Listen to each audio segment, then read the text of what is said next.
સૌરાષ્ટ્રના ભાવનગર જિલ્લામાં સ્થિત શિહોર નામના પ્રખ્યાત પંથકમાં 11 નવેમ્બર 1886ના રોજ શ્રીમતી કાશીબેન તથા શ્રી પીતાંબરદાસ ત્રિવેદીને ઘેર પુત્રરત્નનો જન્મ થયો.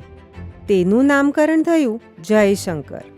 જન્મ સમયે કદાચ મંગળ ઘડીઓનો સરસ સમન્વય સધાયો હશે, કારણ કે આ પુત્ર આગળ જતાં કુટુંબનું નામ ઉજ્જવળ કરે એવો યોગ લખાયો હતો. જયશંકર નાનપણથી જ સ્વભાવે બહુ ઉદાર, બીજાની તકલીફમાં હંમેશા ખડે પગે ઊભો જ હોય.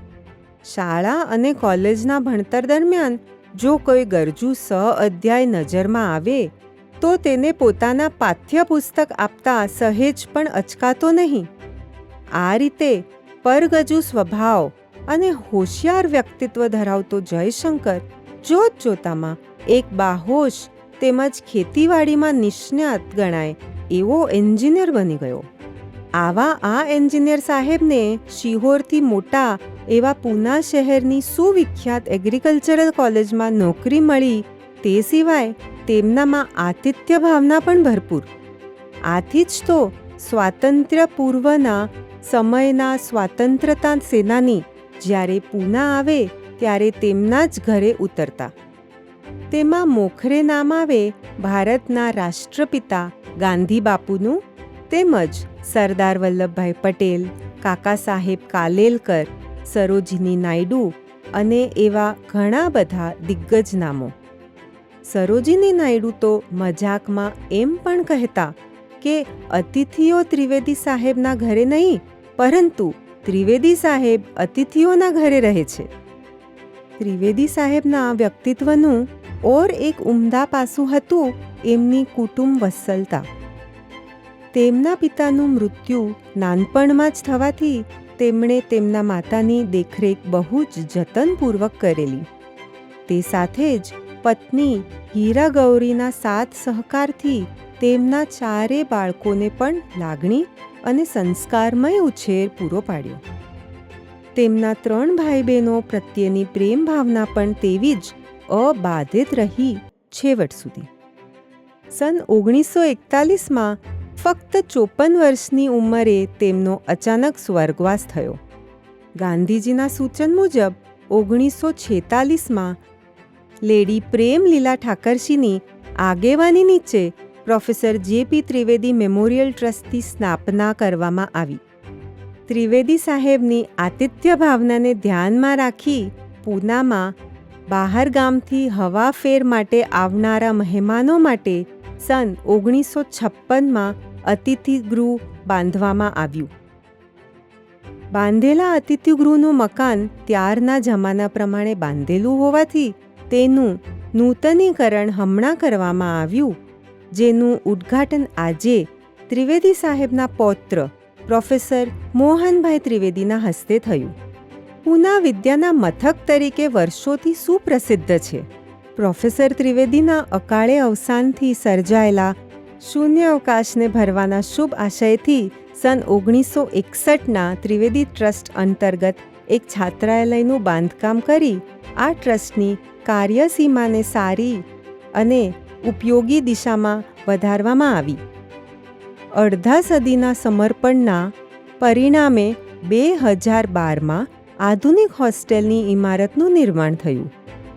આ પ્રસંગે શ્રી જતીનભાઈ શેઠનાના શુભ હસ્તે તકતીનું અનાવરણ કરવામાં આવ્યું હતું અને શ્રી નીતિનભાઈ મંગલદાસના શુભ હસ્તે છાત્રાલયની વાસ્તુનું ઉદ્ઘાટન કરવામાં આવ્યું હતું. સ્ટેજ ઉપર ઉપસ્થિત મહાનુભાવો શ્રીમતી કિરણબેન ગાલા, શ્રીમતી કોકિલાબેન, શ્રીમતી આરતીબેન ચોખાવાલા, શ્રી નીતિનભાઈ મંગલદાસ, શ્રી નીતિનભાઈ દેસાઈ, શ્રી મણિભાઈ મહેતા, શ્રી જતીનભાઈ શેઠના, શ્રી ચંદ્રકાંતભાઈ પારેખ, શ્રી રજનીભાઈ ભટ્ટ, શ્રી કિશોરભાઈ વોરા. નવીન છાત્રાલયમાં આધુનિક સગવડો ઉમેરવામાં આવી, જેમ કે વાઈફાઈ, સુધારેલ અભ્યાસખંડ, વધુ ઉત્તમ રહેઠાણ અને વિવિધ રમતગમતના સાધનો. 92 વિદ્યાર્થીની જગ્યાએ 132 વિદ્યાર્થીઓનો સમાવેશ થઈ શકે તેવી વાસ્તુનું નિર્માણ કરવામાં આવ્યું.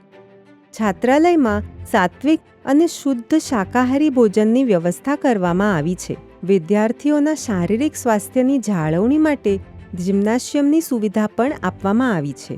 વર્ષો દરમિયાન મહારાષ્ટ્ર અને ગુજરાતના અનેક રાજકીય અને સામાજિક નેતાઓએ ટ્રસ્ટની મુલાકાત લીધી અને સેવા કાર્યની પ્રશંસા કરી. મહત્વની મુલાકાતમાં સામેલ હતા મહારાષ્ટ્રના મુખ્યમંત્રી શ્રી વસંતરાવ નાઈક. તેમણે ટ્રસ્ટ અને અધ્યક્ષ શ્રી દેવચંદભાઈ શાહ સાથે મુલાકાત લીધી. ગુજરાતના મુખ્યમંત્રી શ્રી અમરસિંહ ચૌધરી, તેમણે અધ્યક્ષ સાથે મુલાકાત કરી અને અતિથિગૃહમાં નિવાસ પણ કર્યો. ગુજરાતના મુખ્યમંત્રી શ્રી મોરારજીભાઈ દેસાઈ, જે પછી ભારતના પ્રધાનમંત્રી બન્યા, તેમણે અધ્યક્ષ શ્રી મણિભાઈ મહેતાની સાથે મુલાકાત કરી અને ટ્રસ્ટની પ્રવૃત્તિઓની પ્રશંસા કરી. ગુજરાતના મુખ્યમંત્રી શ્રી માધવસિંહ સોલંકી ગુજરાતી ફિલ્મ મહોત્સવ દરમિયાન પ્રસિદ્ધ અભિનેતા અને રાજ્યસભા સભ્ય શ્રી ઉપેન્દ્ર ત્રિવેદી તેમજ પ્રખ્યાત ફિલ્મ કલાકાર દીના પાઠક સાથે મુલાકાત લીધી. ગુજરાતના મુખ્યમંત્રી શ્રી બાબુભાઈ જશભાઈ પટેલ સ્મારકના ઉદ્ઘાટન સમારંભમાં અધ્યક્ષ શ્રી પોપટલાલ શાહની સાથે હાજરી આપી. ગુજરાતના મુખ્યમંત્રી શ્રી હિતેન્દ્ર દેસાઈ, તેમણે અધ્યક્ષ શ્રી દેવચંદભાઈ શાહ સાથે મુલાકાત કરી. ઘણા સામાજિક સુધારકો તેમજ કાર્યકર્તાઓએ પણ ટ્રસ્ટની સેવાને બિરદાવી છે. ડાંગ અને ગુજરાતના અન્ય વિસ્તારોમાં આદિવાસી પ્રજાની સેવા માટે જાણીતા શ્રી રવિશંકર મહારાજે ઠાકરસી મિલના લેડી ઠાકરસી સાથે ટ્રસ્ટની મુલાકાત લીધી. પ્રખ્યાત સામાજિક કાર્યકર શ્રી હેમરાજભાઈ શાહે મહારાષ્ટ્ર ગુજરાતી સમાજ મહામંડળની સ્થાપના કરી હતી, જેનું પ્રથમ અધિવેશન પ્રોફેસર જે.પી. ત્રિવેદી ટ્રસ્ટ ખાતે યોજવામાં આવ્યું, જેમાં શ્રી દીપચંદભાઈ ગાર્દી પ્રમુખ પદે બિરાજેલા હતા. એન્જિનિયરિંગ લાઇબ્રેરીના હીરક જયંતિ પ્રસંગે સચિવ શ્રી મણિભાઈ મહેતાએ શ્રોતાઓને સંબોધિત કર્યા હતા. શ્રી હેમરાજભાઈ શાહ અને શ્રી મુલજીભાઈ નંદુ જેવા પ્રખ્યાત સામાજિક કાર્યકરોએ વિવિધ પ્રસંગે અતિથિગૃહની મુલાકાત લઈ ટ્રસ્ટના વિવિધ કાર્યોને પ્રોત્સાહન આપ્યું હતું. ત્રિવેદી સાહેબ માટે શિક્ષણનું મહત્વ પાયાભૂત હતું. તેને અનુલક્ષીને તેમણે સન 1913માં શ્રી પૂના ગુજરાતી બંધુ સમાજ અને ત્યાર પશ્ચાત સન 1924માં દી પૂના ગુજરાતી કેળવણી મંડળની સ્થાપના કરવામાં અતિ મહત્વનો ભાગ ભજવ્યો હતો. વર્ષો પછી નિષ્કપટ સેવાનો આ પ્રવાસ સુવર્ણ જયંતિના ગૌરવમય પડાવે પહોંચ્યો. આ દિવસે અધ્યક્ષ શ્રી રતનસિંહભાઈ ધરોડ, મેનેજિંગ ટ્રસ્ટી શ્રી મણિભાઈ મહેતા અને સચિવ શ્રી રજનીભાઈ ભટ્ટે દીપ પ્રજ્વલિત કરી સુવર્ણ જયંતિની ઉજવણી કરી હતી.